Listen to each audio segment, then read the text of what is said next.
सुबह का समय था।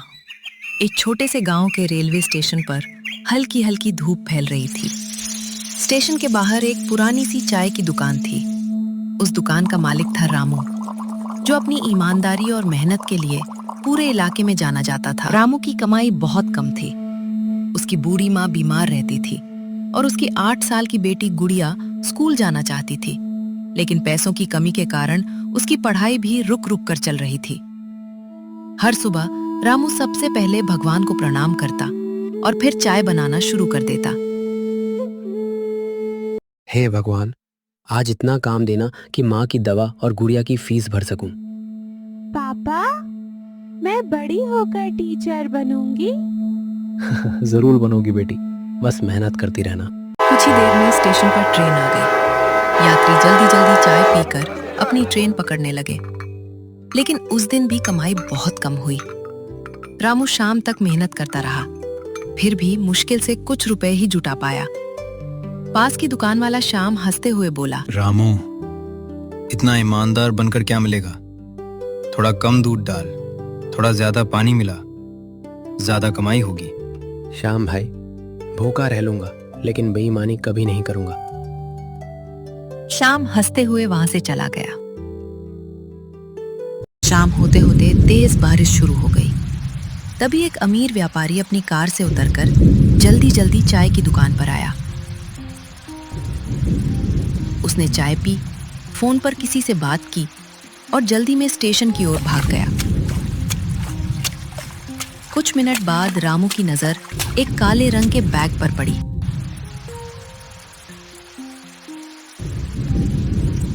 उसने बैग खोला। अंदर नोटों की गड्डियां, सोने के गहने और जरूरी कागज रखे थे। रामू कुछ पल के लिए चुप रह गया। उसी समय आसपास खड़े 2 लोग बोले, रामू, तेरी किस्मत खुल गई। इतने पैसे हैं, अब गरीबी खत्म। रामू ने बैग बंद किया और गहरी सांस लेते हुए कहा, ये पैसा मेरा नहीं है, इसे उसके मालिक तक पहुंचाना ही मेरी जिम्मेदारी है।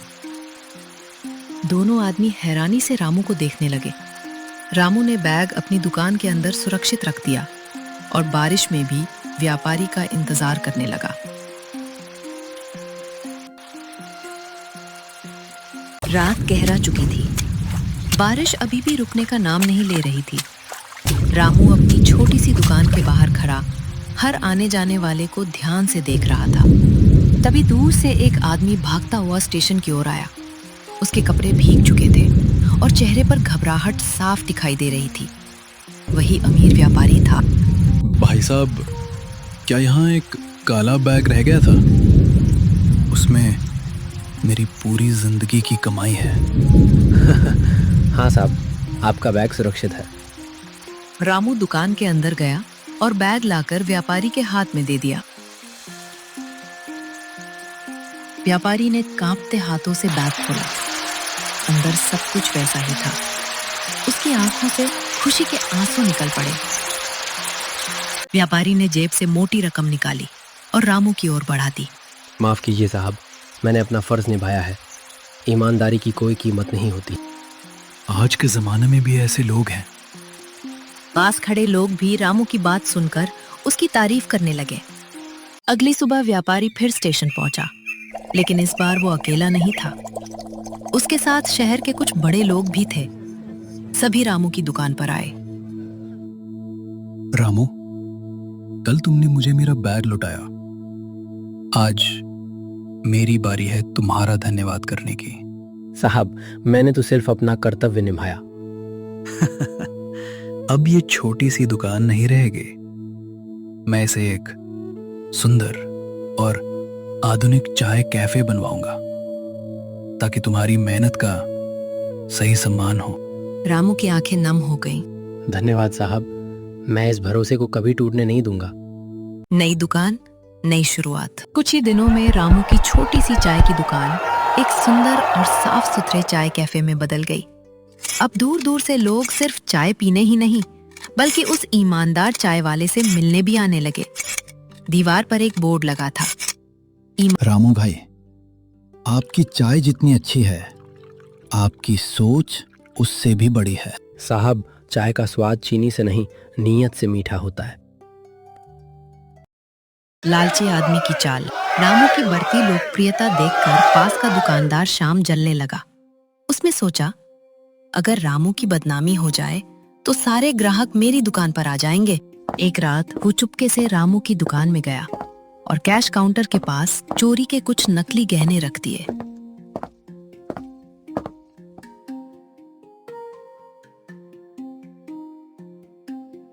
कल पुलिस आएगी और सब समझेंगे कि रामू चोर है। वो हंसते हुए वहां से चला गया। अगली सुबह पुलिस कैफे पहुंची। दुकान की तलाशी ली गई और वही नकली गहने मिल गए। लोग आपस में बातें करने लगे। रामू, ये गहने तुम्हारी दुकान में कैसे आए? सर, मुझे इनके बारे में कुछ नहीं पता। भीड़ में एक आदमी। क्या इतना ईमानदार बनने का नाटक था? रामू चुपचाप भगवान की तरफ देखने लगा। सच की जीत। तभी वही अमीर व्यापारी वहां पहुंचा। उसने कैफे के बाहर लगे सुरक्षा कैमरे की रिकॉर्डिंग पुलिस को दिखाई। वीडियो में साफ दिखाई दे रहा था कि रात में श्याम चुपके से दुकान में आया और नकली गहने रखकर चला गया। श्याम, तुम्हें झूठे सबूत रखने और फंसाने के आरोप में गिरफ्तार किया जाता है। रामू, मुझे माफ कर दो। लालच ने मुझसे बहुत बड़ी गलती करवा दी। गलती मान लेना ही सुधार की पहली सीढ़ी है। मैं तुम्हें माफ करता हूँ, लेकिन आगे से कभी किसी के साथ ऐसा मत करना। पूरा स्टेशन तालियों से गूंज उठा। सभी लोगों ने रामू की ईमानदारी को सलाम किया। पूरे शहर में चर्चा। शाम की सच्चाई सामने आने के बाद रामू की ईमानदारी की कहानी पूरे शहर में फैल गई। अखबारों में उसकी तस्वीर छपी। सोशल मीडिया पर लोग उसकी तारीफ करने लगे और दूर दूर से लोग उसकी चाय पीने आने लगे। अब रामू की दुकान सिर्फ एक चाय की दुकान नहीं, बल्कि ईमानदारी की मिसाल बन चुकी थी। रामू भाई, आपकी चाय पीकर दिल खुश हो जाता है। धन्यवाद। कोशिश यही है कि हर कप में प्यार और सच्चाई का स्वाद हो। बेटी का सपना पूरा। अच्छी कमाई होने के बाद रामू ने सबसे पहले अपनी बेटी गुड़िया का अच्छे स्कूल में दाखिला कराया। गुड़िया नई किताबें और स्कूल बैग लेकर बहुत खुश थी। पापा, अब मैं खूब पढ़ूंगी और बड़ी होकर टीचर बनूंगी। यही तो मेरा सबसे बड़ा सपना था बेटी।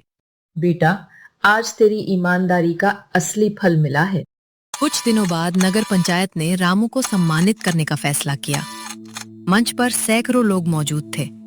रामू को ईमानदारी सम्मान देकर सम्मानित किया गया। रामू जैसे लोग समाज की सबसे बड़ी ताकत हैं।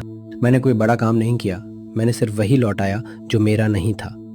अगर हम सब ईमानदार बन जाएं, तो दुनिया अपने आप बेहतर हो जाएगी। पूरा मैदान तालियों की गूंज से भर गया। शाम के समय रामू अपनी दुकान के बाहर खड़ा डूबते सूरज को देख रहा था। उसकी माँ, गुड़िया और गांव के लोग उसके साथ मुस्कुरा रहे थे।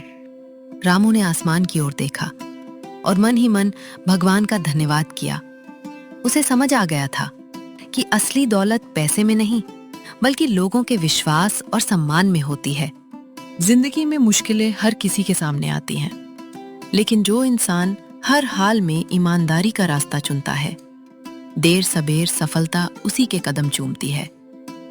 रामू गरीब जरूर था, लेकिन उसका चरित्र सबसे अमीर था। यही कारण था कि किस्मत ने भी एक दिन उसका साथ दिया।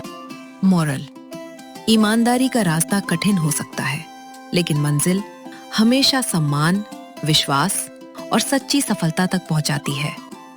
अगर आपको ये कहानी पसंद आई हो, तो ऐसी ही दिल को छू लेने वाली, प्रेरणादायक और मनोरंजक कहानियों के लिए हमारे Facebook page Toon Story World को ज़रूर फॉलो करें। मिलते हैं अगली कहानी में। तब तक मुस्कुराते रहिए और अच्छे काम करते रहिए।